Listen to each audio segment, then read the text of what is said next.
Are you a lifelong fan of General Hospital?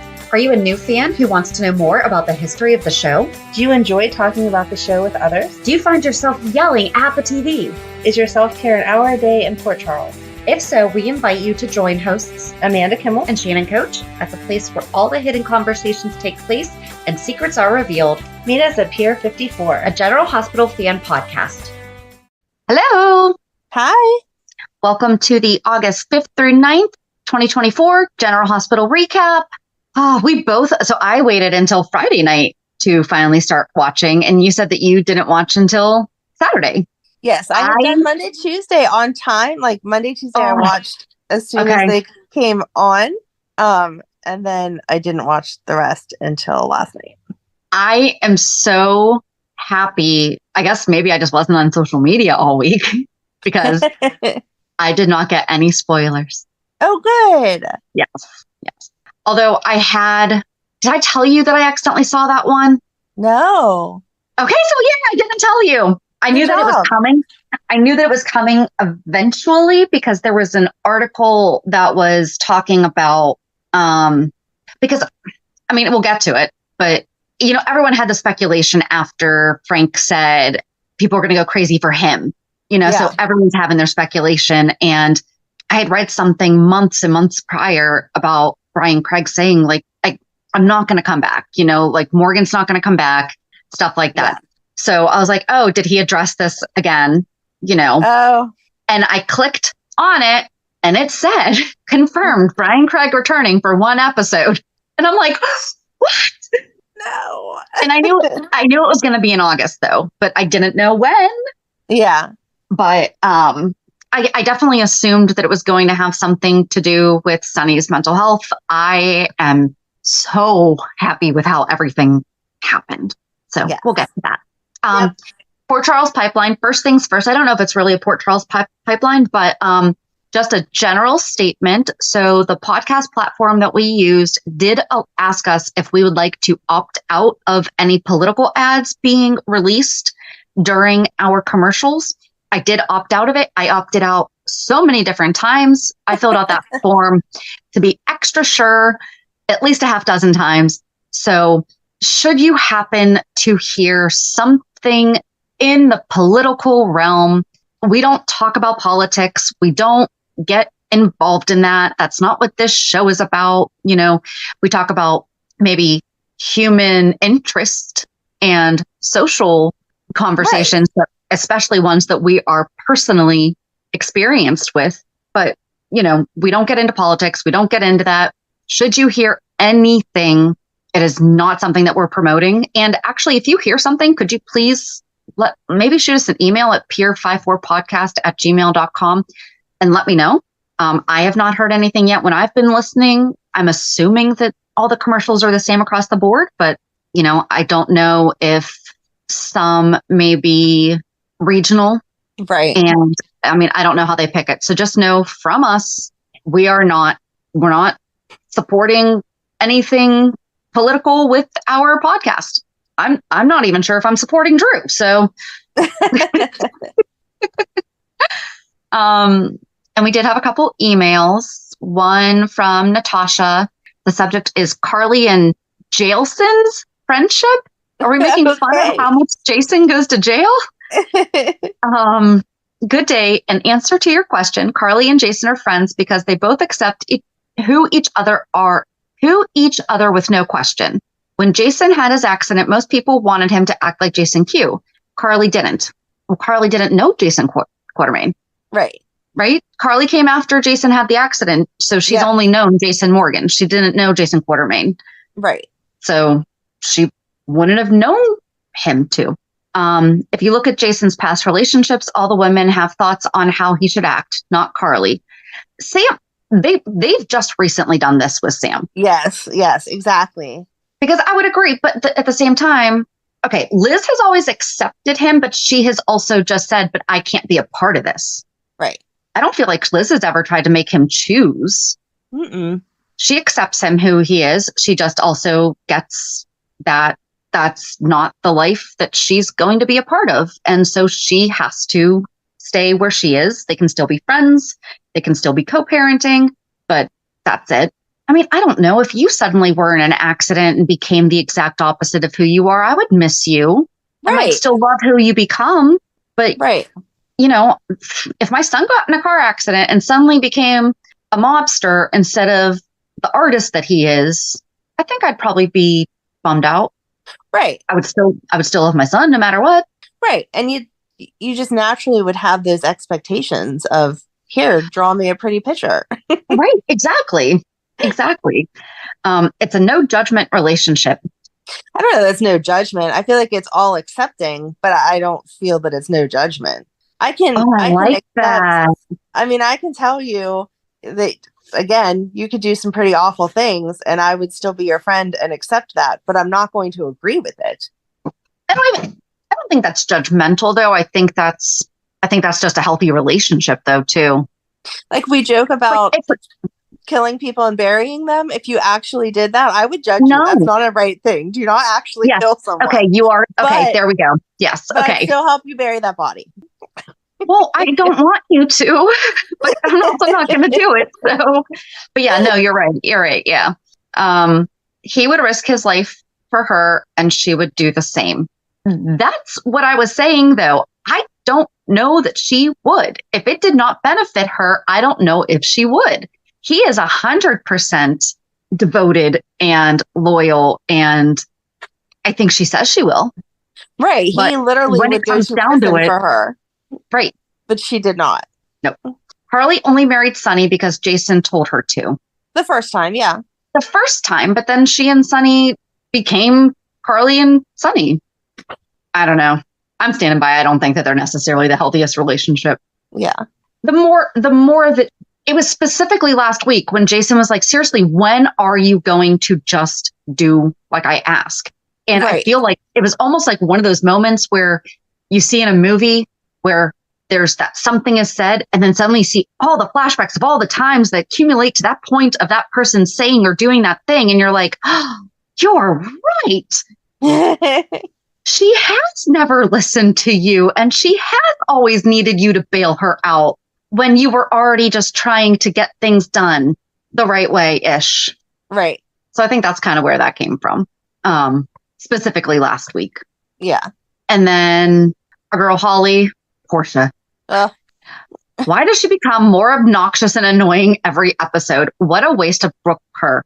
I agree. I don't know her from anything else, but I definitely feel like this actress could do so much better than this character. I feel like the character could be so much better than she is. Yeah, I understand when she came to town and had her thoughts about Ava. Absolutely. If I was not an active parent and found out that my daughter was hanging out with a woman my age that had mob ties. Right. From a known mob family. Yes, I'd have issues. I might have my own concerns as well, especially when you find out that your daughter is seeing her as more of a maternal figure than she's seeing you. But she goes on to say, but also, where are the writers going with this? I don't know. I don't know if they know. Right. She acts like Trina is 6 years old, and that motivates her every action. Yeah. And Trina's a good girl.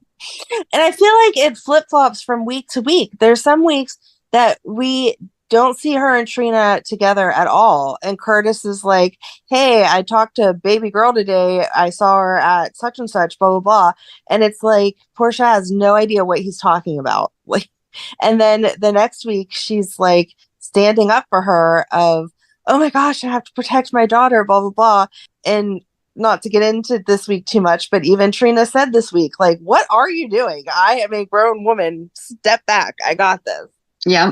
Yeah, absolutely. So I don't know. But then when I shared the show on Instagram from last Monday, we titled it Another John Couldn't Name a Matthew ?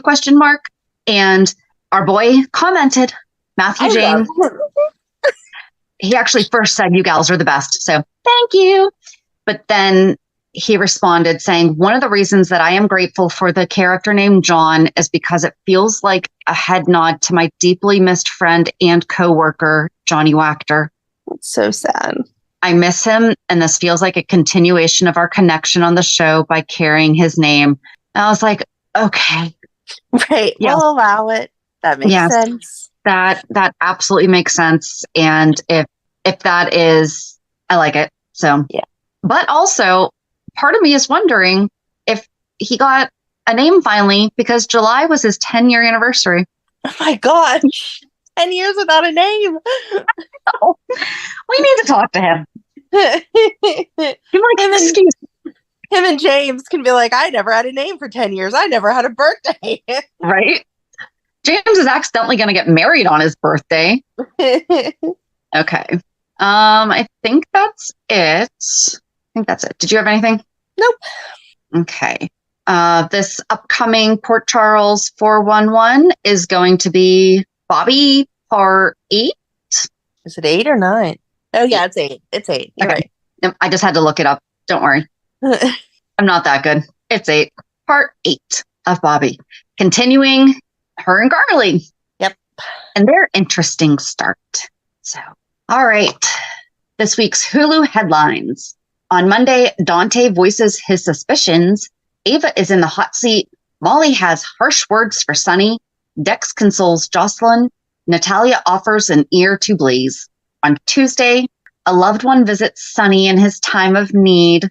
Anna makes an arrest. Christina's family prays for a miracle. Jason pays a visit to Carly. And Kevin and Laura have cause to celebrate. They were so cute this week. They were very cute. I feel like that's going to be my husband and I, except for we're not going to have that elite of positions, but they were cute. Okay, Wednesday, Jocelyn confides in Carly. Jason rushes to the hospital. Ava has new cause for concern. Portia is hopeful. Oh, God. When was that? And Trina reiterates her loyalty. On Thursday, Trina confronts Heather. Alexis shoots Scott down. Anna has a warning for John. Felicia offers her support. And Jason gives Ava a scare. And then on Friday, Heather confides in Elizabeth. Laura and Portia hash things out. Michael seeks Willow's help. Nina comes up with a plan. A reeling request. A request leaves Sonny reeling. Oh. So I feel like this is one that we're kind of going to have to actually go day by day and not storyline by storyline. Right. So I did break up my notes day by day and not. So sometimes I try to like piece them all together. So that way I did day by day and even kind of jumped back and forth between how they jumped back and forth. So I didn't even keep it all together because I mean, there was so much going on. We just started with Jocelyn and Dex. Like this one I kept together. We started with Jocelyn and Dex.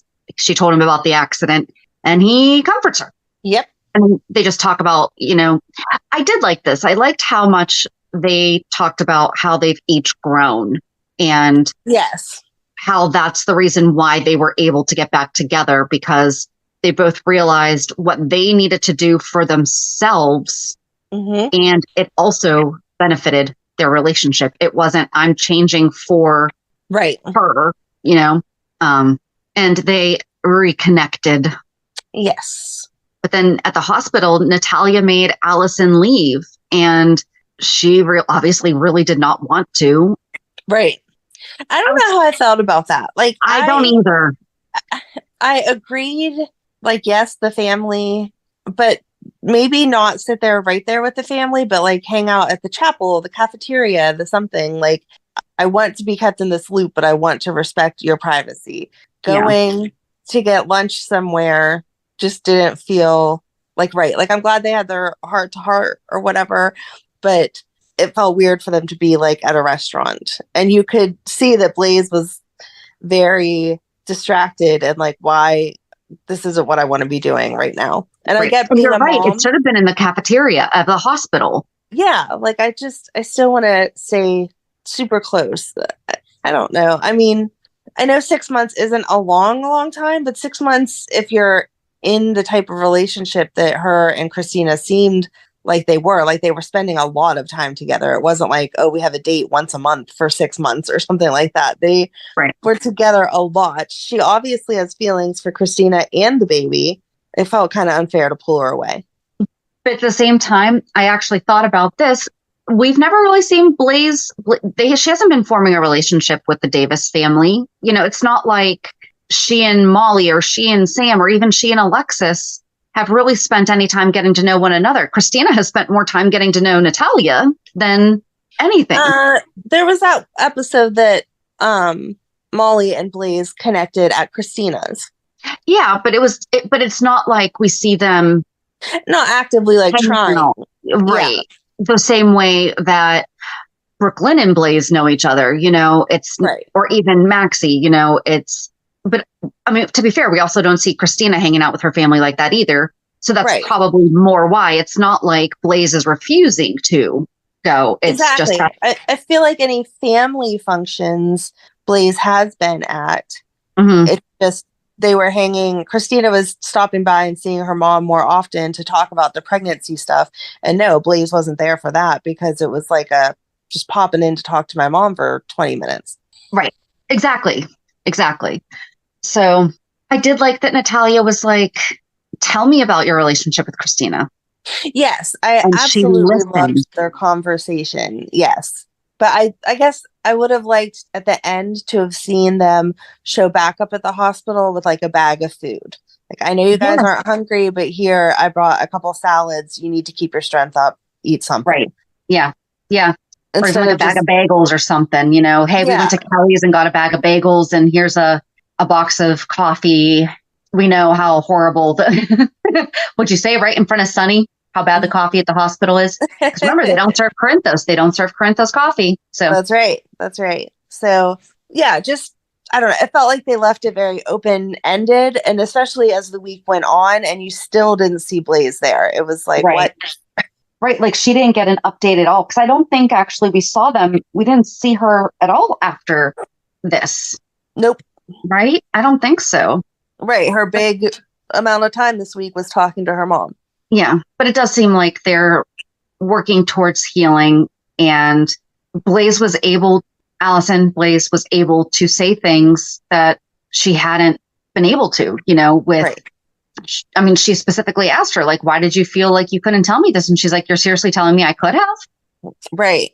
And she's like, not with the way that the family has reacted to things. And obviously the way that you've reacted to things. And Natalia said, like, it's hard to shake the way that you were raised.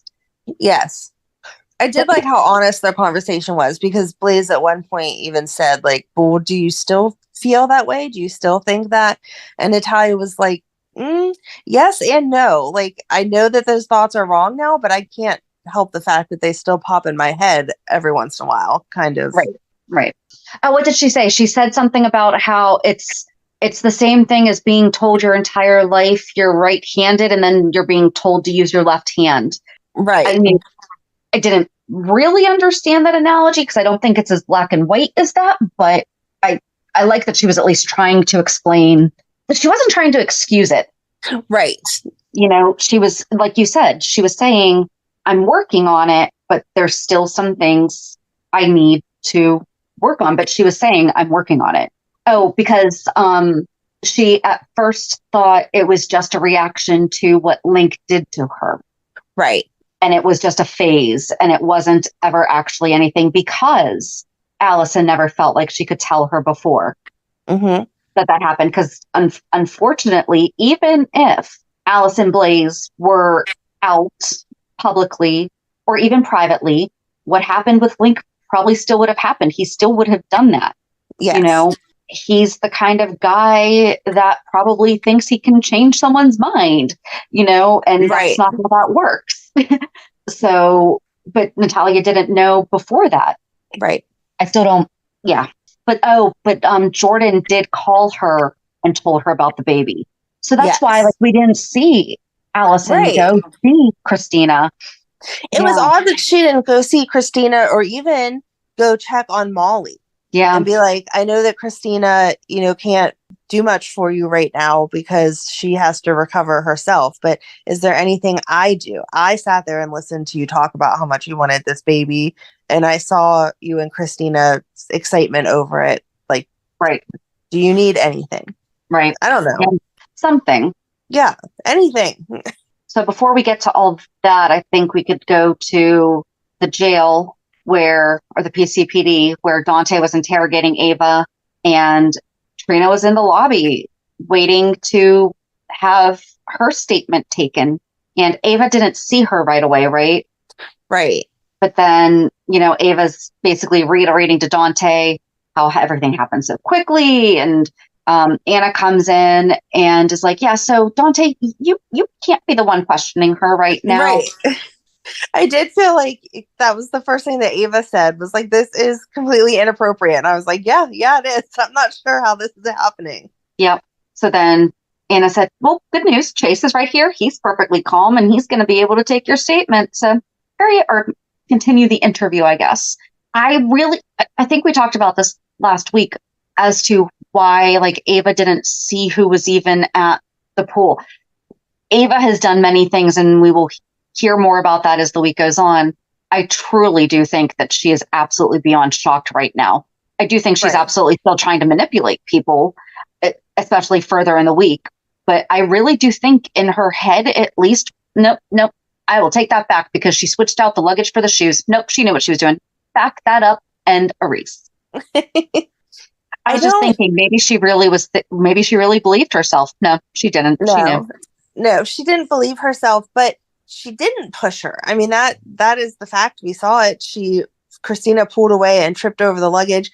I don't understand why she didn't tell the truth from the very beginning. It would be less to hear, first of all, the original statement would have been, there was a piece of luggage on the floor and she tripped over it. I obviously didn't put the piece of luggage there knowing she was going to trip and fall out a window. So there wasn't intent there. Their next question would be, oh, are you going somewhere? And then she could have said, no, I'm left it here. John asked to leave it here because Carly kicked him out. If they ask more questions, it still is a better explanation to be like, yeah, I'm trying to get friendly with this hot guy, than, oh, yeah, I put a pair of shoes there and now I'm lying and it looks like I pushed her out a window. Yeah. You got to pick which is the lesser of two evils there. Go with the truth and suffer the consequences of the fact that you are hooking up with John, not change the whole thing around. But that's the problem with chronic liars. They don't even know that the truth will actually set them free. It's their first instinct is, how can I lie to manipulate this to my benefit? Where in this instance, she wasn't realizing that the truth is always to your benefit. How about we just don't do bad things that make the truth not a good thing? Right. And how do you just assume that Kristina is going to come out of this and not remember? Because Kristina, it seems like she's not quite sure because of her desire to look at the pictures later on in the week. But if she would have woken up from it and remembered 100%, no, I tripped over some luggage, not some shoes, then again, you automatically incriminated yourself to make it seem like you did something wrong, all because you swapped out what she tripped over? Right. I don't get it. I don't know. I could understand trashing the room. I could have understood trashing the room and not putting anything by the window and being like, she lunged at me, I moved, and she fell through the window. Mm-hmm. But changing out what she tripped over, it just seemed stupid. Well, right, because I've tripped over shoes. You stumble for a second and then you catch yourself. Right. I mean, watch the opening of the Dick Van Dyke Show. He trips a lot more when over that ottoman. That's an actual tumble. Right. Oh, I love Dick Van Dyke. Sorry. He's just going to he's going to live to be the oldest person in the world ever. All right. But you know what I mean? The bigger the item, the harder the fall, right? Right. Exactly. I don't know. I mean, that just makes sense. Because if you trip in a hole, if there's a little dip, you don't fall. But if there's a gopher hole, you fall. Exactly. One makes you twist your ankle. One makes you fall flat on your face. Right. Exactly. So, and then Trina tells Anna that, she was just trying to piece together what just happened. She didn't know it was Kristina, but she looked up and saw Ava at the window and the curtains were open. Yeah. And Ava did cover that. She did say, I shut the windows, or I shut the blinds. Why did she say she said that she shut the curtains? Well, they were questioning if the curtains would have been shut already, Kristina would have grabbed at them to keep herself from falling. Yeah, but Ava admitted to closing them. And feel like she freely shared that. No, in the beginning, she said that they were already shut. And then they said, well, wouldn't Kristina have tried to grab them to stop her fall? And then she got flustered and was like, I don't know. I opened them, then I shut them, then I opened them. That might have been what I was thinking of. Yeah. Yeah. Like she did admit to shutting them, but it wasn't until they said a witness saw them open and then you shut them. And if they would have been shut, there should have been like grab marks on them from Kristina trying to save herself. Yeah. But then Ava was able to talk to Trina, which when Trina asked Anna, can I go talk to Ava? And Anna just goes, yeah, sure. Like, You're right. I mean, I know that Anna is aware of the relationship that Trina and Ava have, but, and yes, we will talk about this later. We kind of already started with Trina's not a baby, but Trina does have a blind spot when it comes to Ava. And Anna could have at least given a little warning. Listen, I know that you're friends with Ava. Things aren't looking good right now. Right. You need to be aware, just watch yourself. And Trina told Ava that she saw her in the window. She straight up asked her, did you do it on purpose? Right. And then Ava starts telling her no. And Trina believes her. Mm-hmm. She saw it and she believes her. Right. I don't know how I feel about that. Is she in a willful denial of it right now? I feel like she's conflicted the way that we all would be, because Ava has shown Trina her good side. And so to think that she pushed someone out the window is like just unfathomable. But at the same time, she saw Kristina fall out the window and is like, oh, that happened. Okay. I feel like for you or I, yes, it is unfathomable to think that either one of us would have done what Ava did. Trina even said last week, I know that she's done these things. I know that people say these things. So she's already been aware that Ava's capable. But just because she did those kinds of things in the past doesn't mean that you think that she's capable of them now. You think that she has been reformed. That's true. But again, I feel like if Ava would have just been telling the straight truth, then it would have made sense. And Trina could have been like, oh, okay, I see. It was a horrible accident. I'm so sorry that you're going through this. Right. Her stumbling over, oh, Kristina was manic. She was yelling. She was whatever, blah, blah, blah. Trina may not know Kristina super, super well, but she's seen the interactions even between Joss and Kristina. Kristina never got physically violent and went off the handle, especially since she was pregnant. So it does not make sense that when she was confronting Ava that she would be throwing stuff and screaming and getting physically violent. Well, and that's kind of what Dante was telling her last week. He's like, yeah, that doesn't add up. That's not Kristina. And the thing is that she is 8.5 months pregnant. So yes, pregnancy wrecks your hormones. There's a psychosis that is tied to the menstrual cycle that takes forever to have actually diagnosed. There was a point where we started noticing things were cyclical with my daughter. And so we were wondering, is it above, I hate the word normal, but you know where I'm going. We all feel funky during that time. I don't know anyone. I'm very, very fortunate. I never had cramps and I didn't have any of those things. But yeah, your mood shifts. Yes, exactly. I don't know anyone who doesn't have the slightest bit of mood shift. But obviously, like anything else, some are more extreme than others. And same thing with pregnancy. I'm sure that, let's go to Google. Hold on, pregnancy psychosis.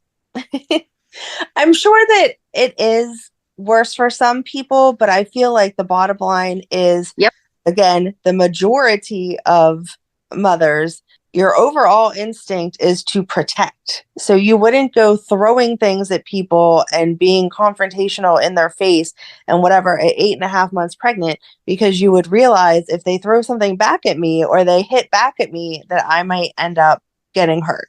I said for most mothers before you question me. But at the same time, Kristina already knows what Ava has done and made the choice to go there. This was not Kristina's fault. I am in absolutely no way saying that. But basically, she's already aware that could have happened. That it could have gone badly because Ava messed with Morgan. It's it's not like she's only ever.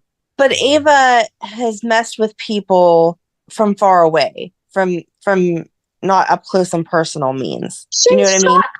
Connie. Yeah, but that was different. I'm with Kristina that I would have gone and confronted Ava and not thought I was going to get shot or tossed out a window either, but not get shot. Yeah, because I mean, it's something that Ava has said. She has gone through this. So I do believe that Ava would not have willingly, knowingly. Like, if I was Kristina and I went to confront her and then was like, excuse me, I have to use the restroom, and then came back out and Ava was like, here, I poured you a drink. I wouldn't drink that drink. I would not drink it. Yep. Right. Okay. Because in my brain, I would be like, yeah, you were unattended. What did you put in my drink? But I could see Ava poisoning someone or changing someone's pills. I could not see Ava throwing things at a pregnant woman or punching a pregnant woman or whatever. Well, it's kind of like the mob mentality thing. We've talked about this with Sonny, is he wants the fair fight. He's not going to disable you from being an equal and worthy opponent. Yeah. Right. Okay. Yeah. I was going to say, I'm not trying to say this was Kristina's fault at all, because no. But I just mean, like, yes, you, without blaming Kristina, you can say, well, she still might have wanted to think about the possibilities because of Ava.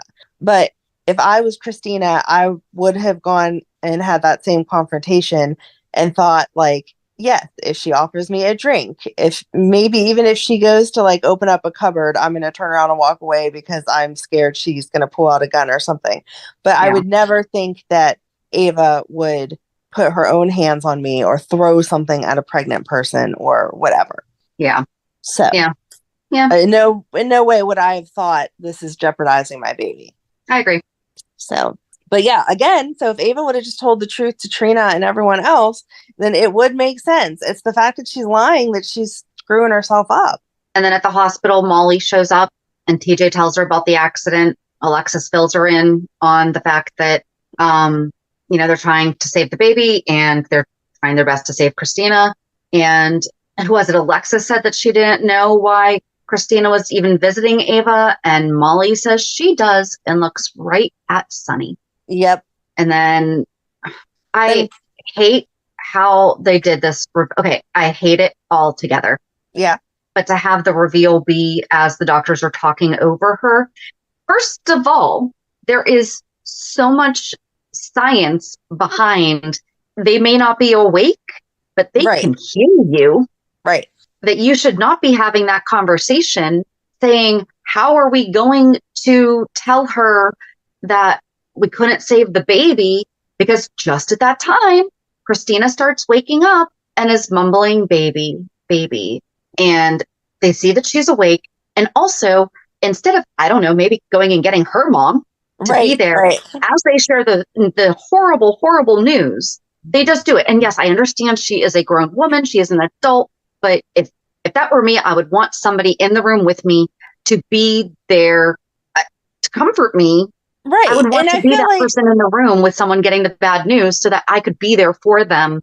And I feel like that's normal doctor talk whenever you wake up, is they say, do you want us to get someone, before they go into any explanation of, because most likely if you're in the hospital, whether you just fell from a building or you fell down the street, you're a little groggy, you're a little out of it, you're a little whatever. And so you want a second person there to hear what they're saying so that you don't misunderstand and be like, oh, they said my leg's broken and I'm never going to walk again, as opposed to they said, no, your leg's broken, you're not going to walk for the next 8 weeks or whatever. Right.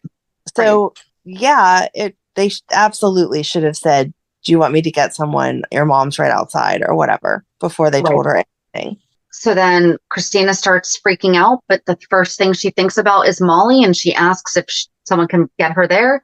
And so Dr. Parks goes out, and I am very thankful for this, that he did not say anything other than Kristina's awake and she's asking for Molly.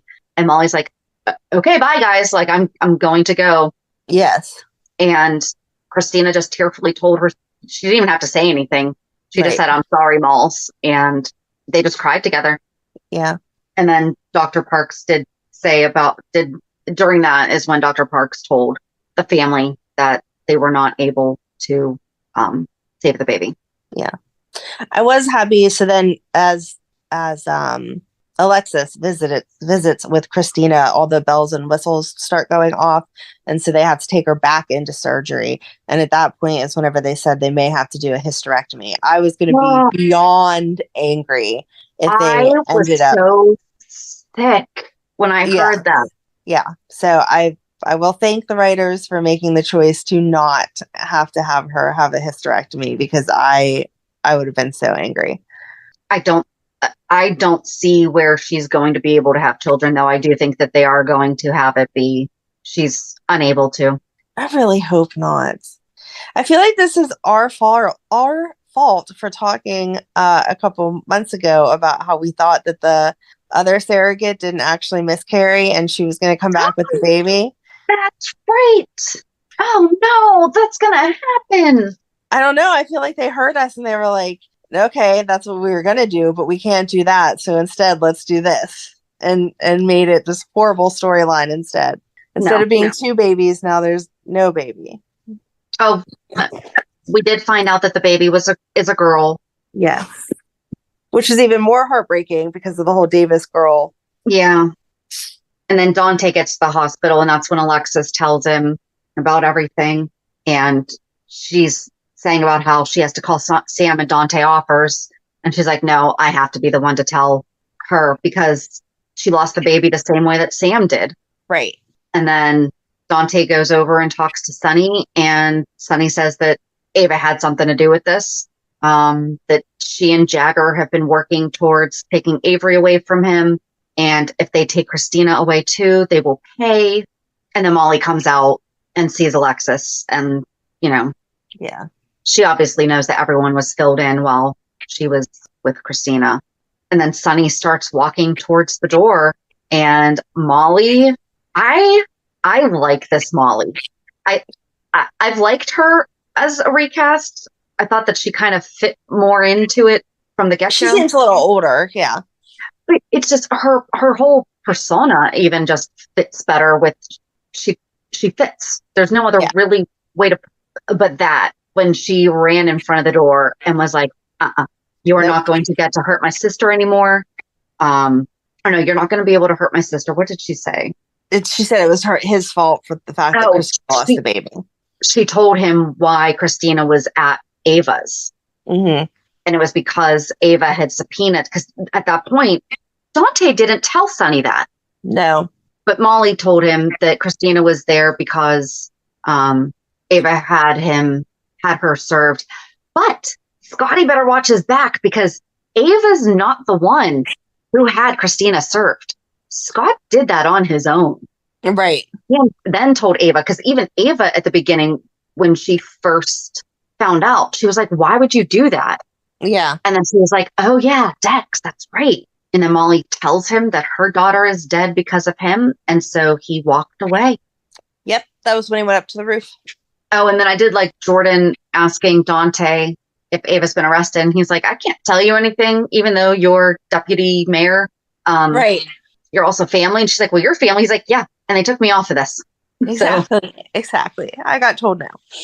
And then TJ and Molly sit and talk. And she's like, I'm so sorry, I was in court. He's like, that's your job. Like, he wouldn't have been able to leave if he was in the middle of surgery. Right. But she got there the second that she could. He brought up the baby name then. When they were sitting there talking. He said we need to come up with a name for our daughter. Yeah. But then we go up and see Sonny's on the roof. He takes off his jacket and is just looking over the ledge. He's still on the rooftop. He's thinking back to that argument that he had with Dante about how when Dante said that I'm kind of getting close to where I can't even have a conversation with you because you're making it too difficult to blur or to not blur son and call. Right. And then his apologizing to Kristina after beating up Dex, and then Joss yelling at him, calling him a liar and a criminal. And then Anna reminding him that she's the police commissioner and she can't be turning a blind eye to him. And then Molly once again yelling that her daughter is dead because of him. And that's how we ended Monday. So this has already been a really long episode. Yep. Then Tuesday opened up with Kevin in his office, and Laura walked in with a cupcake and a candle. Yes. It's Kevin's birthday, and they're just talking about how like they basically both work. And she's like, I don't want you to work on your birthday. And he's like, you do. You have to work on yours. I work on mine. We're all adults. We work on our birthdays. But he had a last minute patient eval that was coming in. She gave him his gift, which is 2 tickets to a Broadway show. And I had so much fun nerding out on this one. Did you just say yuck?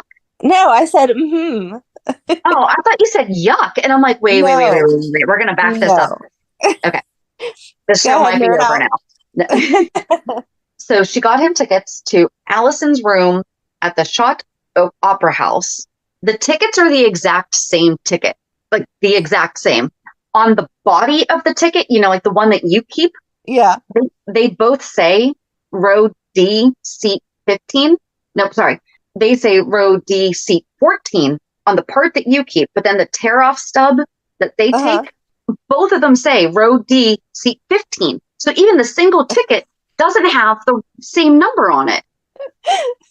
They're going to be very upset when they get there to see that show. They're going to be sitting on each other's laps. But then it's not a real show and it's not a real theater, but there was a show called Allison's House from like the 1930s. And 7901 West 48th is not even close to a real street. They would definitely be in the middle of the Hudson. Aw. Actually, I don't even think they'd be in the middle of the Hudson. They would be, because it's only by the hundreds. So they'd be way, way, way, way, way into New Jersey. Should 48th Street run across the Hudson and into New Jersey, but it doesn't. Right. So that was my big nerd moment. I'm glad you had fun nerding out. Yeah, and then I got 42nd Street stuck in my head, so I had to listen to 42nd Street. Oh, geez. And then we got in the car and I had it on. I was like, oh, the rest of the house doesn't really care so much about this one. But then we see Scott showed up to the PCPD to talk to Ava, and Anna told him about Kristina's fall, right? Anna tells him about Kristina's fall. Yeah, I think it was Anna, because Ava had been calling him since before she even left her hotel room, and he didn't show up until then. And so whenever he walked in, she was like, where were you? Blah, blah, blah. Yeah. But then he even asked her, did you actually do this? And she's like, I would never touch a pregnant woman. But then Anna called the hospital for an update, and Kristina made it and the baby hasn't. She tells Chase, and then they just continue to talk about, because his notes matched up with Dante's, and then they were going to be transcribing the recording. And then they find out from the CSI people that the luggage belonged to John, and that's not been mentioned at all. Right. And that's when Ava talked about he had been kicked out of the hotel, and so it was just staying there. And they're like, well, didn't you think that might be important to tell us? Especially when we told you that your room was being, like, you are staying here because your room is possibly a crime scene. Right. They needed get that out. They need to find like a string of hair or something of Kristina's on John's luggage to prove the fact that Ava moved it. Is it in the photos? It shouldn't be. It might be. The windows were open and it was behind the chair, so it would have been on the floor right in front of the window. I feel like it would have been right in front of the window where you couldn't see because of the wall still. Oh, yeah. Okay. Maybe they'll see just a little handle and they'll be like, what was that? And then they'll be... That could be. Yeah. Spinelli will like look at it and be like, wait a second, that's a luggage handle. Model number, blah, blah, blah, blah, blah, blah, blah. He'll know it instantly because he'll nerd out like you do. Exactly. But they just keep talking about, the custody case and how that's why Kristina went there, because she was being subpoenaed. And then I don't want to be like dismissive of it, but I mean, Kristina's in the OR again. They're trying to save her. They're trying to avoid a hysterectomy, all that. Right. But then we go back to Sonny, and he's now standing on the ledge of the hospital, and Morgan's ghost is beside him. That was awesome. I did. I loved it. I feel like that's one of the best ghost reappearances that we have. I will agree. Okay, but now Morgan is dead. There is, I know we had our thought about, maybe he's pikeman, maybe he survived and he's mad at, no, it's. Yep, he's gone. Yeah. I kind of want Morgan to visit Kristina. Yes. Oh my That would gosh, be can nice. we please have Morgan holding the baby and telling Baby. Christina that he'll take care of her? Yes. That would be beautiful. Okay. There you go. That's perfect. That would be so good. That And would Mike, be. and Mike, and Mike. Yeah. Okay. And maybe Courtney. But that's Christina didn't really know Courtney. Yeah. But No. I feel Courtney. like Morgan and Mike. Mike. Yeah. I agree. Okay, sorry. I just have it in my head now. Stop crying. Move on. Well, do you want to share the whole Morgan thing? Because I don't know if I can actually get through it. I'm going to summarize it, then you're not going to like it. So Sonny's standing on the ledge, thinking about all the bad things that he's done and contemplating jumping. And Morgan appears and is like, "What are you doing? You need to be here. Everyone in our family needs you to be around."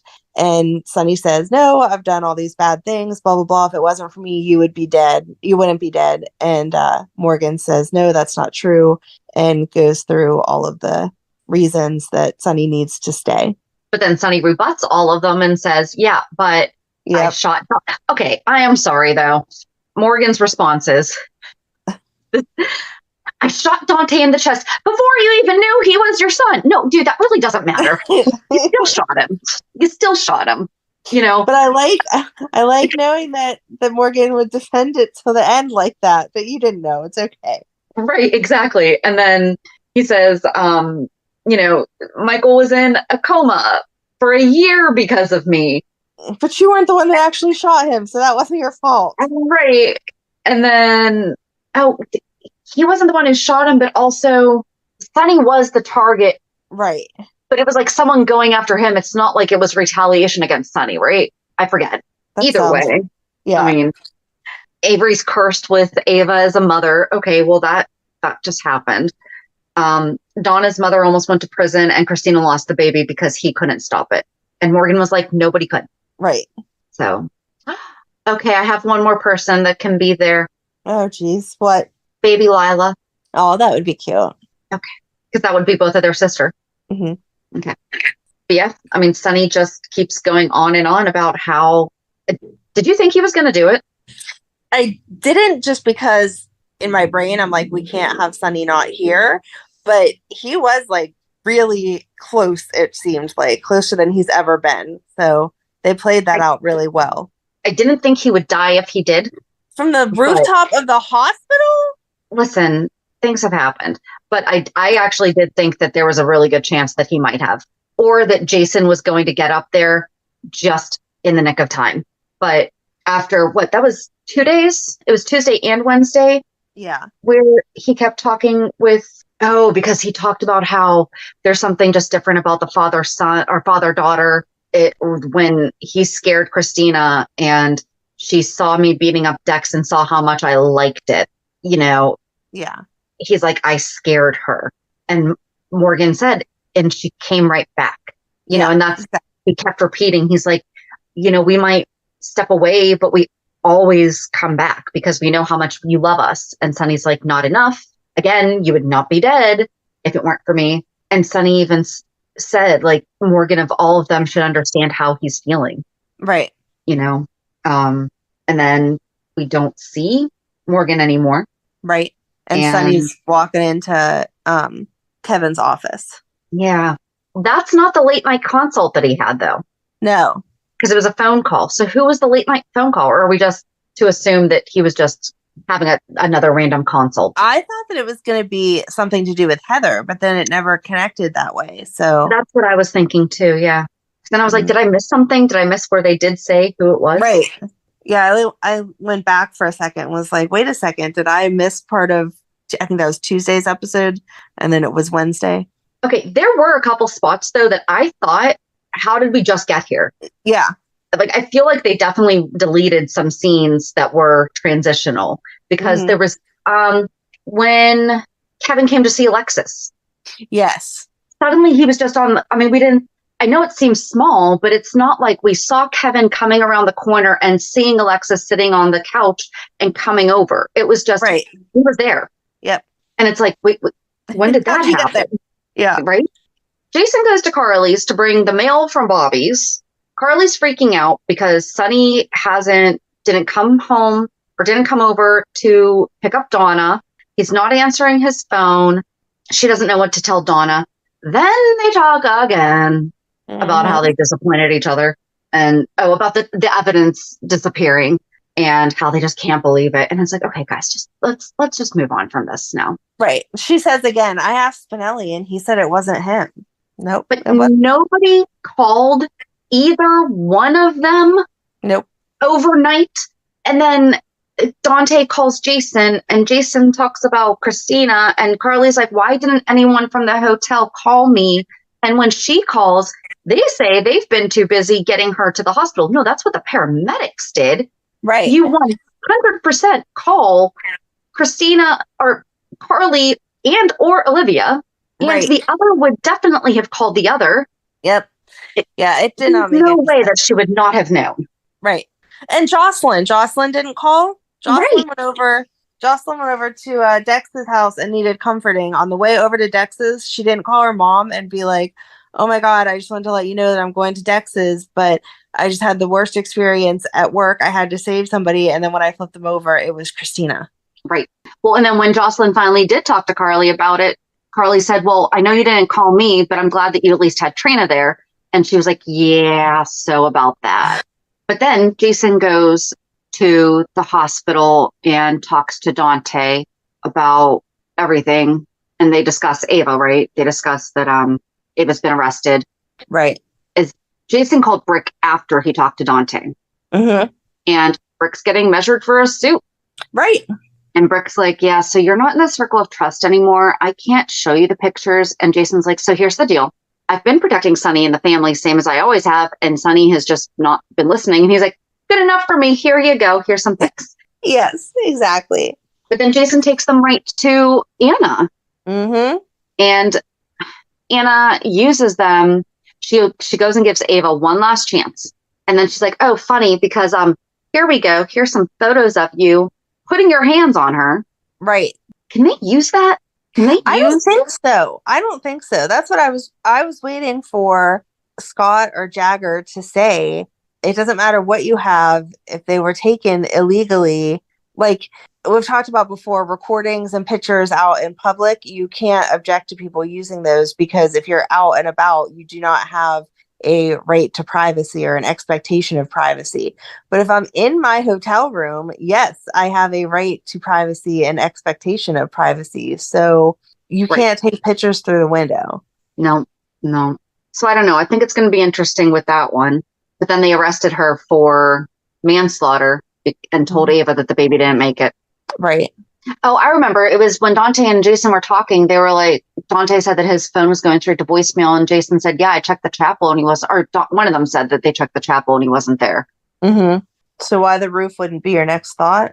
Especially Jason. I feel like Jason would know that Sonny would probably be up there at least getting something because that's where Jason goes. Right. Just getting some air. But no, Sonny went and saw Kevin and asked for help. Mm-hmm. Which was great. And then the next day we saw him, Kevin went to the penthouse, the apartment, and checked on him and told Sonny that, Sonny's like, okay, so obviously I just needed to readjust my pills. And Kevin's like, yeah, so here's the deal. Kevin tells him, we got the blood work back. I put a rush on it because you said that you've been taking your medication. Yep. And there's nothing. And there's nothing, like not even a trace in your system. And I was kind of confused by why Sonny didn't immediately go grab his bottle. Right. And be like, look, you can prove it to him. Yes. Exactly. And count it out saying, listen, this is my 30-day supply. Today's the 15th.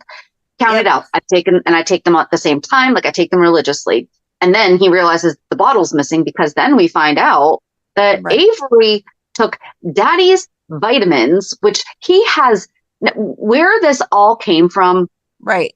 I don't know. It's right. I feel like at Avery's age, if you take a medication, like I take high blood pressure medicine, my kids knew from the time that they were little, you don't take any medicine without asking, but this is mommy's medicine for something wrong with mommy. So you don't touch it, you don't take it, you don't whatever.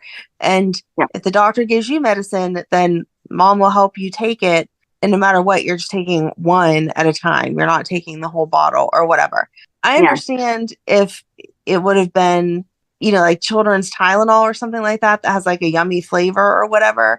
But the lithium pills that ended up being placebos at that age, like Avery would know this is a prescription bottle, not a over-the-counter med. Right. There was no cartoon character on it. There was no Flintstones vitamins still a thing. Not, but I don't now everything for kids is gummy, so it's not gummy. So, and you're exactly right, especially when his bipolar disorder is a life-threatening condition, you know. And those meds are life-threatening. Like they said, if she would have actually taken what she took of the placebos as a real pill, there would have been seizures and coma and all this other stuff. Yeah. So you would say you wouldn't keep that medicine, like when Ava or Carly, whoever it was, went to look at it, it was like in the bottom drawer, no child latch in his cabinet in his bathroom. You would not have them there. You would at least have them up in the cabinet out of the child's reach. And again, your child would know this is a prescription label. You don't touch these meds, period. Or even, I mean, mine's in my nightstand because I take it first thing in the morning. So it's right there, you know, and that's, I just feel like that was kind of odd that, so Avery took them for her sleepover with Donna, and Avery was hiding them from Pilar because she didn't want to share. And so then Donna took some and she took a whole bunch. And I'm sorry, the first thing she's so glad to see Joss. And then she goes, do you want some of Daddy's vitamins? Not like it would have been Jocelyn should have said, hey, do you want to go get some ice cream? And then Donna could say, I'm not feeling real well. I just took a bunch of vitamins. And then they say, what? Like, what vitamins are you talking about? And Carly'd be like, girl, you don't take vitamins. What are you talking about? Or for her to have been like, come see my new dolly setup. And whenever they go to look at the dolls, behind one of them is the empty pill bottle or the pill bottle, whatever. Yes, exactly. So they find out because they rushed on it. I did like how Carly reacted, though, that because you got to stay calm. You can't. It's like, oh, okay. So we're just going to go to see the doctor now, honey. Let's go. You got a tummy ache. We're just going to go to the hospital. Okay. And then she tells Liz, so you're going to have to pump her. Right. Exactly. And then get this done now. Yeah. Carly did tell Sonny, right? That Jocelyn called Sonny to tell him that Donna had taken the meds. And then he got there and Carly came out and was like, hey, listen, so they pumped her stomach and she's feeling better, sore throat, blah, blah, blah. But the main thing that we need to be concerned with is they said that actually they didn't need to pump her stomach because these pills had nothing in them. What is going on? Yeah. And then, her throat's going to hurt. And so Carly and Sonny are in her room offering her popsicles. And then Carly says, well, I'm going to take you home, but Daddy will come see you later because he has to go visit Kristina. And Donna's like, can you bring her 2 popsicles, one for her and one for the baby? Yes, that was so sad and depressing. I didn't like how they handled her taking the meds, though. Like, she even said, am I in trouble? And they were like, oh, just don't take other people's meds. It wasn't like, I hope they revisit that conversation with her at least to be like, hey, we didn't want to yell at you or make you more scared or whatever. But yeah, like really bad stuff could have happened. Do not take other people's meds. Like they should just be saying, so we're just going to talk about that later when we get home, Right. Or like sit her and Avery both down and be like, listen, don't be taking other people's stuff. Like, that needs to be a conversation they address with those girls. Oh, do you think that it's going to come down to where Avery says that she overheard Ava telling someone that there was nothing in his pills, and so she thought that they were safe? I don't think they're going to get that involved. Okay. And then I kind of feel like that's almost that. Oh, but they did figure out that they were trying to talk about how long it's been since he's been doing this. And I think Carly walked it back to about New Year's Eve when they started to see that things were going haywire. I did like, Sonny and Jason talked. Yes. And Sonny realizes that he and Carly saw it the whole time and he wasn't listening. And I like that Sonny didn't have to apologize. I mean, he did, but that's what is, I don't know. I feel like that's real. That's right. Sometimes, especially in mental health, it's Jason knew he was not there. So he's thankful that he's getting the help that he needs and that he is aware of how bad it could have been. Right. And he told him about Morgan. And then Jason said, well, what did Kevin say? He's like, yeah, I'm not telling him that. Exactly. He'll think I'm crazy. He's like, I will tell you. And that is it. But then Sonny goes to see Kristina and Kristina asks Sonny to take care of Ava. Yeah. And Alexis walks in on, I did like Alexis pulling him aside and being like, that may be what Kristina wants right now, but when she's in her right mind, it will hurt her that she asked for you to take Ava out. Like, please don't do that right now. Well, but he was kind of telling Kristina that too. He was telling her, right now you're thinking this, but it's, you need to wait until you're in a better place. And she's like, Dad, there is not going to be a better place. She killed my daughter. Right. And but then Sonny tells Alexis, this is my responsibility or something like that. Mm-hmm. And she went back to exactly like you said, but Kristina's not going to see it that way. She's going to see that you did what she asked her to do. You asked her to do. She asked you to do. Sorry. Right. I don't think he will. I don't think you will because I feel like Ava herself is going to be so messed up. We saw Molly and TJ. That was the worst part. I cried. That was all like just a little too much. We saw TJ wanting to set up a funeral and Molly saying she had to go to work. But then Molly went to see Ava with the autopsy report. And even Ava was like, please don't do this. Like, I do not want to hear this. And Molly's like, no, I want you to hear every single detail. And so she went over the height and weight of the baby and exactly what the cause of death was and all of that.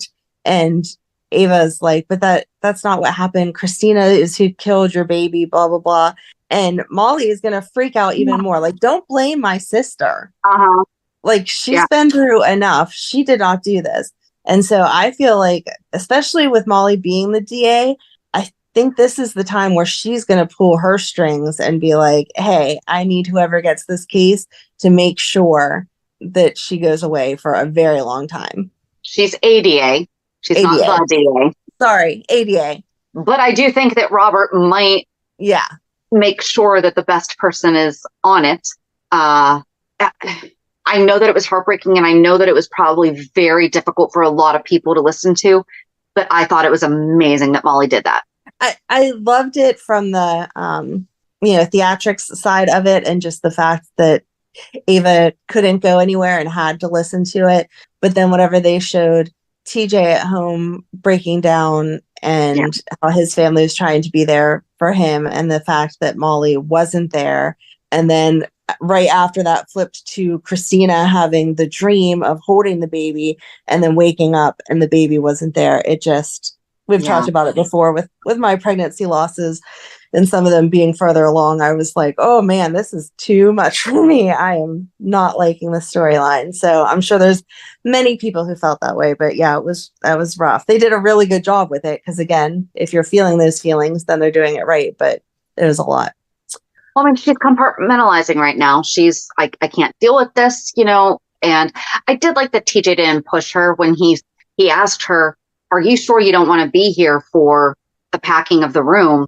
And she's like, and then Curtis reminded him, people grieve differently and they're worried about Molly and they're worried about the fact that they're not, of course they're upset because she's his partner but this happened to both of them and they each have to, and obviously they both have different methods of handling grief. And I don't know. I don't know if I would have to have somebody else do it or if I just felt like they were really rushing it. And TJ's family kind of said that too. Like, are you sure that you want all this packed up right now? And are you sure that you want to get rid of all of it? You don't want anything to remember.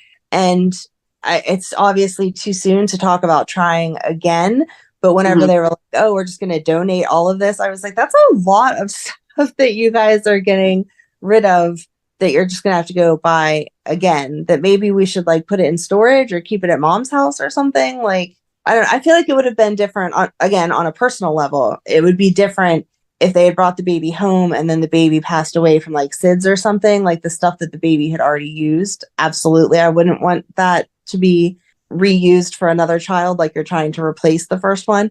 But like packages of diapers and stuff like that, like that's not specific. You know what I mean? No, but like the clothing and stuff like that, I wouldn't keep that because I bought it for that baby. I would maybe have somebody keep something so that way what I hope is maybe Stella and Jordan will maybe go through and like take a couple things and be like, they might ask for something or might regret something. But no, like if I bought bedding for a certain baby and I don't think I could reuse it. I don't think I could not have used it for one and then use it for. I don't know about I don't think I'd reuse the bedding, but like. But even clothes or anything. I mean, diapers, yeah, like diapers and wipes, yeah, that's. I don't know about clothes, but then I also thought it was funny, like they showed all the boxes being packed up of the clothes and stuff, but they didn't show like taking the crib down. And I'm like, that's what the trigger would be. Like we need to not have that in the room. Yeah. More than an outfit. An empty crib is way worse than an outfit. Yeah. But I'm sure that they'll get to it. I just felt like, they were really rushing that. And Molly might have been okay if they just shut the door and gave her a little bit more time to accept the situation than just get rid of everything right then. Right. Yeah. Because I feel like now she's going to regret not being part of that process later. I mean, I guess we'll see. We're just going to see. Yeah. But no, they did a very good job with it. But I don't want this to be what breaks them up because unfortunately that's realistic. I would like for this to be where we are right and for them to bring in the fact that the surrogate did not miscarry and then see TJ and Molly kind of moving on with this new baby and Kristina having very strong feelings of like, you just replaced the baby, you didn't care, blah, blah, blah, blah, blah, and her really struggling with that. I'm not saying I want I don't want that. I don't want that. Oh, Kristina telling Alexis that she's the only one that ever knew her. Yeah. And that she does get to say that's her baby. And I'm like, yeah, you do. But back to when she was telling Molly and she's like, I lost our girl. Yeah. You know, I'm glad we're not doing this anymore with the Kristina's thinking it's her baby. No, Kristina thought it was their baby. Yes, exactly. She knew full well she was not going to be the mom, but she was the mother. Right. And she was going to get to be the aunt. Like that is an important role to play with how close the Davis girls are. I know in some families it's not as whatever, but we've always heard the Davis girls, blah, blah, blah. So it was definitely supposed to be that they were super close. But yeah, I think it was interesting when Sam and Dante were finally talking about it, and neither one of them said, how's our sister doing? Right. But, Sam is devastated for Kristina and heartbroken for Molly, and she just doesn't know how they're going to heal from it. Yeah. I do like how everyone is like, we do not have to figure this out right now, but we know that we'll get through it. Yes. And I'm a planner, but that's not something that, no. There's certain things where you just have to wait and see what happens. All right. I don't even know where to go from there because we have a few other things. Okay. I guess, we could wrap up this whole thing with Anna called Agent Cates and told him all about Ava and the baby and Kristina and everything. And then he tries to hide. She told him because he was trying to hide his relationship with Ava. And then he goes to Ava and is like, did you do it? Yep. Why did you move my luggage? Why is this all suspicion? Yeah. And then, what else? Oh, she told him to go. Mr. High and Mighty is going to go intimidate the pharmacist. Right. To leave. Tell him he has to leave. I'm pretty sure that's witness tampering. Right. I think an FBI agent would know that, right? I would think so, especially Jagger, who's supposed to be like on top of it all. And so we saw him. We didn't see them talk, though. We just saw him go into the Right. He flashed his badge. We didn't get to hear. Is he going to tell the guy to run away, or is he going to ask the guy who originally tampered with the meds? Because Ava told him, I did not tamper with them. I just didn't let anyone know that I knew they were tampered with. So then he's going to find out that it's Valentine. He's going to tell Anna that it's Valentine.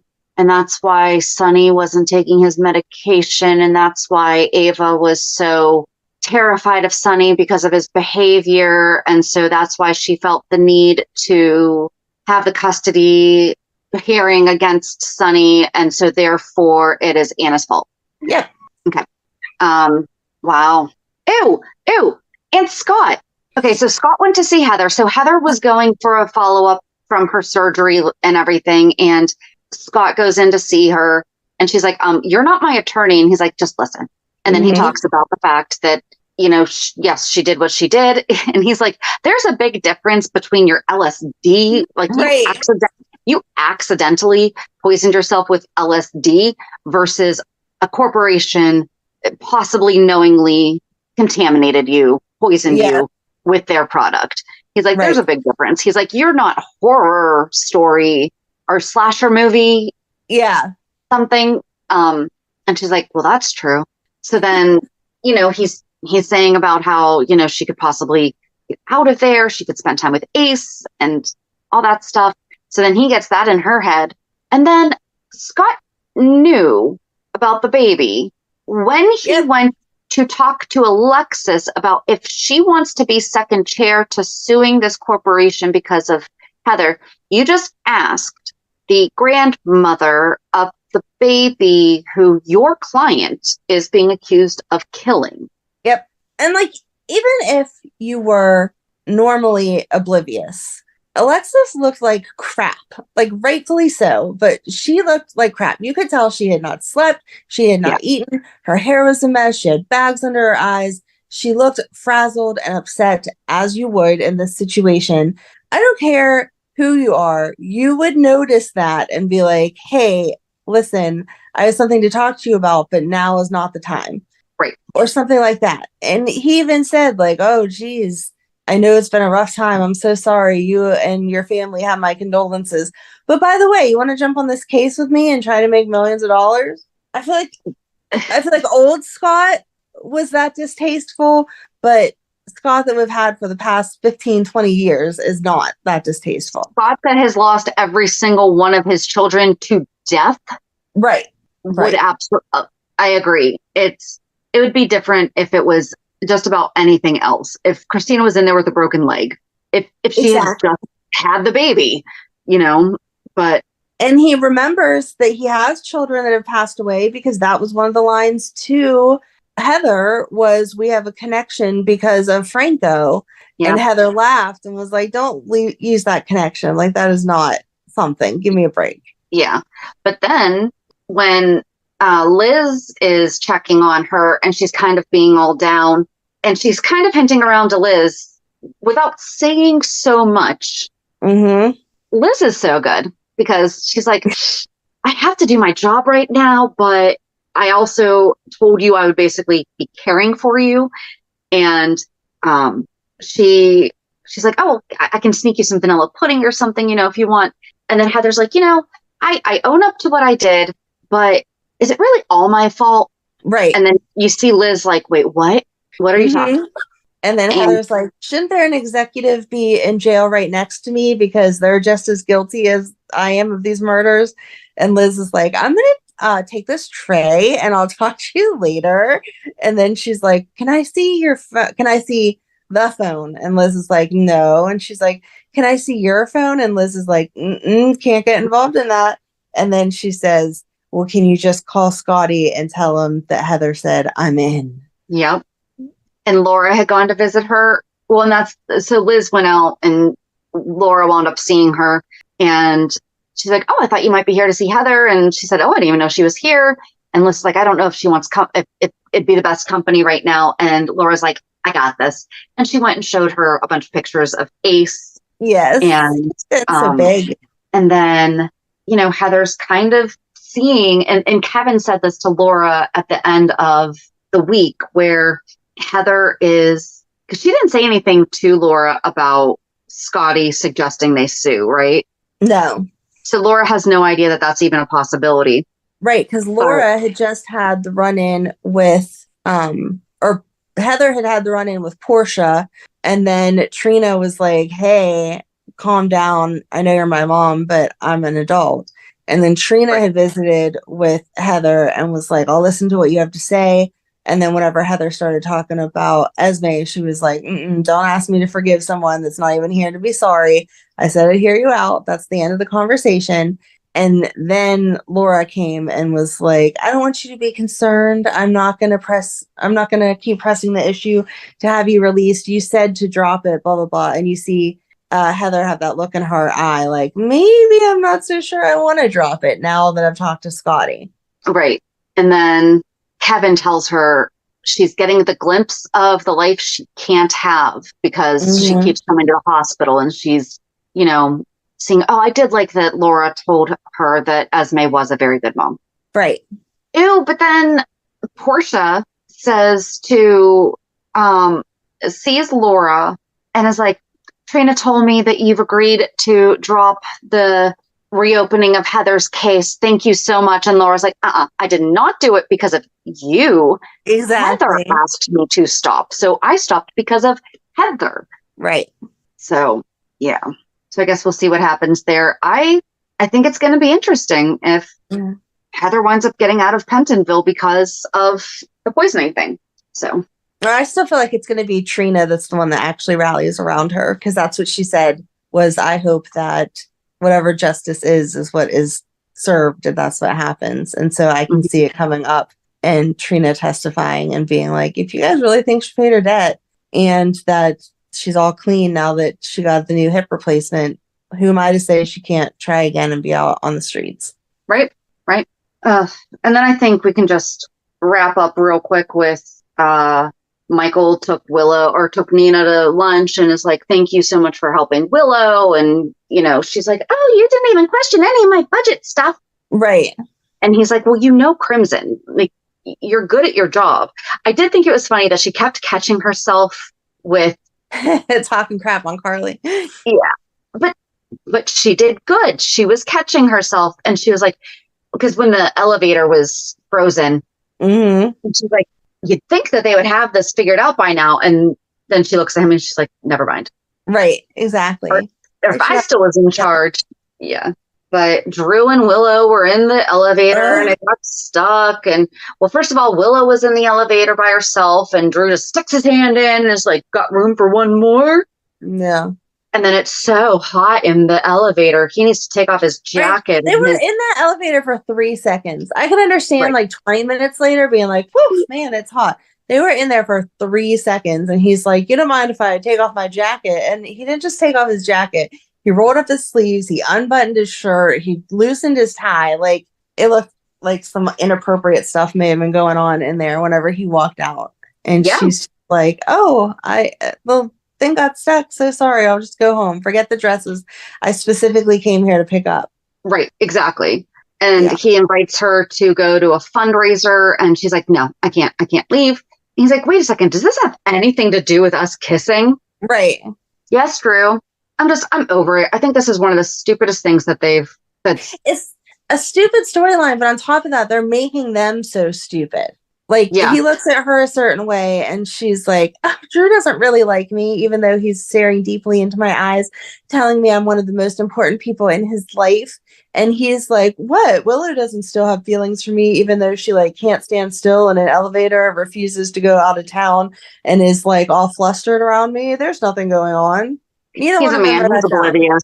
Men are oblivious because he said we can just move on from this. And so therefore they have just moved on from it because in a guy's mind, they have.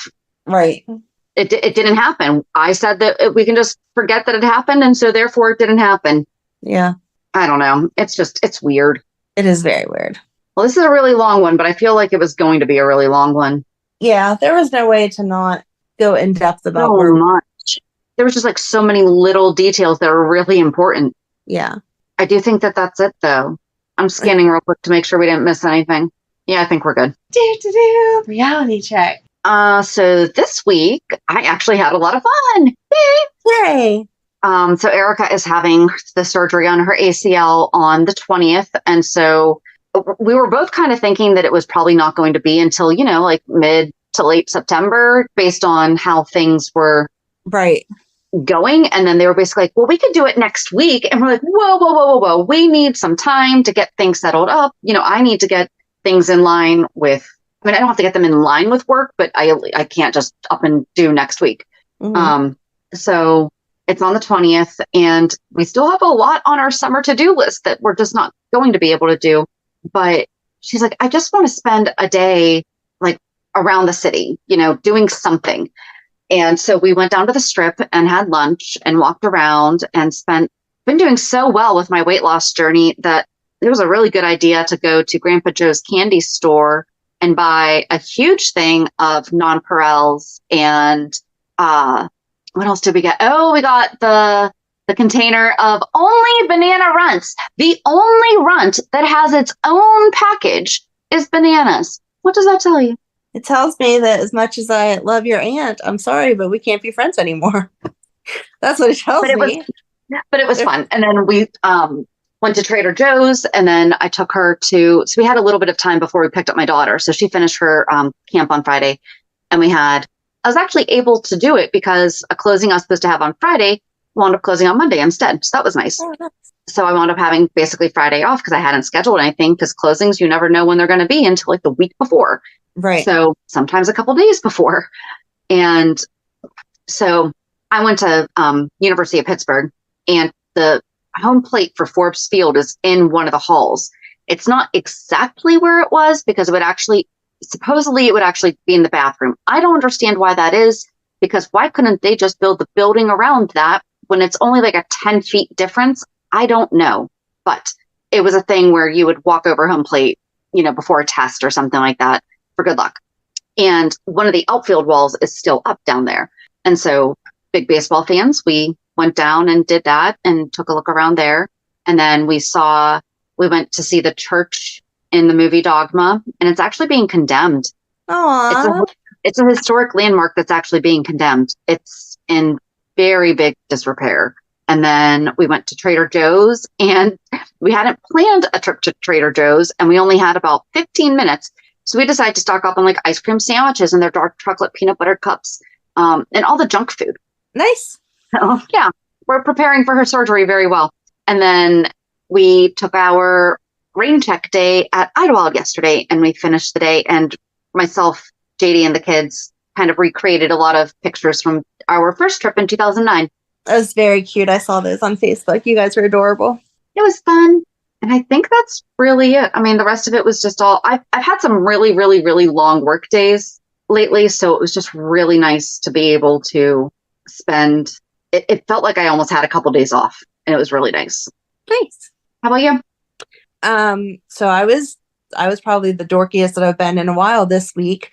Back in the day, whenever I lived at home with my mom and Matt and my sister lived at home with her and my niece, we had a PlayStation and my mom would just buy random games that were cheap for the kids to play because they were like 3 and 6 at that age or 4 and 7. They were little, but they could still, I don't know, boys seem to play video games from like the second they come out of the womb. So they were playing video games and whatever. So we had this one game. My sister has never played video games. Like we had the Atari, we had the Sega, we had whatever. She did not care about video games ever. But this one video game that we had for the PlayStation, we were addicted to the point that like my sister would stay up on work nights till 2 a.m. trying to play this game and beat it.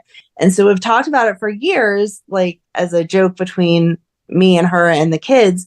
But if you try to buy it on eBay, it's like $200. And so we refused to spend $200 on a video game. Well, this week they released it to all the online stores for $19.99. And so I downloaded it, my sister downloaded it, and my niece downloaded it. And we have spent the week being up until like, well, Val wasn't, but me and my niece being up until like 4 a.m, like my gosh. FaceTiming each other. Like, I'm here. What do you do to get this? The game is called Toomba, Tomba, and it's just this little guy that like has all these quests to figure out, but you like have to think about it. Like, there's the one part where there's a guard guarding the door, and he's like, no, I'm not letting you past here. You crying isn't going to do anything. And so you have to go to another board and get this mushroom that makes you cry, and then go back to the guy and eat the mushroom and cry in front of him. And then he's like, whoa, don't cry. It's okay. Here, yeah, you can go through the tunnel. Like, I'm sorry, just stop crying. And so there's a lot of, even though you completed a board, you have to go back, or you get like a key that opens up a different color chest, and those were sprinkled all through the first levels also. So you have to go back and get those and whatever. And so it's just been, Madeline's now into it also. And so Ryan was making fun of us because he was downstairs playing his video game with his headset on. And I guess that Madeline and I were being so loud whenever we successfully completed something that his friends over the headset were like, is everything okay at your house? Like, we just keep hearing people screaming. And are you okay? And so I'm exhausted because I stayed up like 3 nights in a row till 4 a.m. And Playing then, yep. And then yesterday we went to Cash Bash and then out for drinks afterwards with Matt and his girlfriend. And so we won a bunch of stuff at the Cash Bash though. So that was fun. Awesome. And they did one thing a little bit different. I liked the idea of it. I didn't like the way that they executed it, but they had a bunch of desserts that people made, or like from local bakeries that everybody loves. And it was an auction for the dessert. But instead of you taking it like at the end to take home or whatever, they were like, here, get dessert for your table to share. And it was like, no, I bought a cake. I don't know. Right. Thank you. Like, I bought a cake. But you know how these things are. Like, you have your group, but you sit down with a group of people that you don't really know. I didn't buy cake for these strangers. Like, I'm a nice person, but not that nice. So they had some fancy cookies that said like cheerleaders and had like the megaphones on them and whatever. And so we bid on those and ended up getting, it was a dozen cookies for like $12. And we brought those home to Madeline and we're like, here you go, blah, blah, blah. And she was all excited. And then we got a dozen of the mini bundt cakes from Nothing But Bundt Cakes, whatever it's called. And we got the whole dozen for like $16. So the money went to a good thing, but we still saved money getting yummy desserts. And so I had taken those over to Matt's because his girlfriend loves those. And so we shared some of the bundt cakes.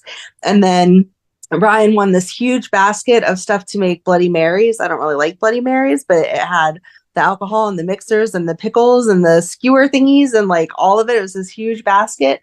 And then I won a 3-month membership to the Y, which Madeline is very excited about because that means then she can swim. We've never joined the Y, so she's all geeked out about that. And then another little basket of like wax melts and stuff. And then I won one of the like they called my number for one of the times. So I won some money back too. So I was like, this is a very successful cash bash. Sounds like that's awesome. Yes. And then I came home and finished my GH. So I again was not in bed until 4 a.m. And so that's why I'm like falling asleep as we're recording. Well, you have to stay up so that we can finish the next part of Bobby that is going to be this week's 411 part 8. This week's 411 will not be released because Amanda was falling asleep during recording. Sorry for the inconvenience.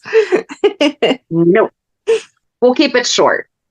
No, we won't. But it's okay. It's exciting enough this week because we're like really getting into it. So yeah, I won't be able to fall asleep anyway. But yeah, I'm not as young as I used to be because these. Like, I usually stay up to like 1 or 2, but 4 is just pushing it.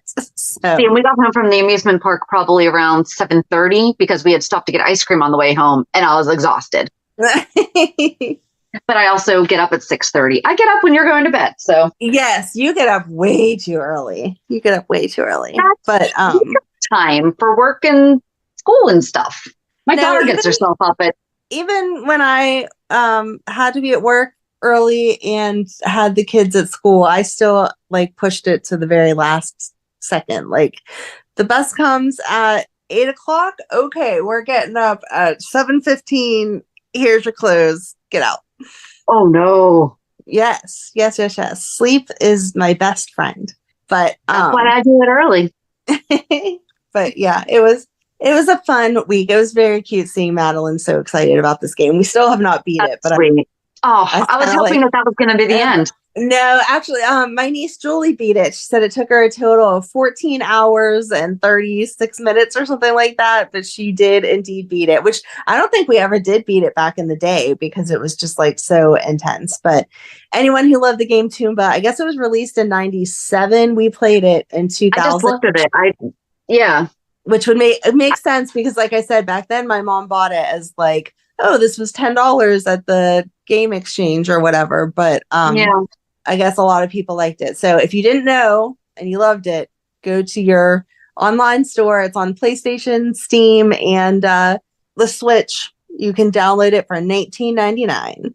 Awesome. I Googled it, but I'm not familiar with it. And it's crazy. Like I said, it must have been one of those games that everyone who liked it just like found it on accident because there are not a million copies. You know, with most games, there's still plenty of copies out there. If you go to the used stores, there's not many copies of it. And the ones that are out there are outrageously priced. So nice. Yes. Very excited.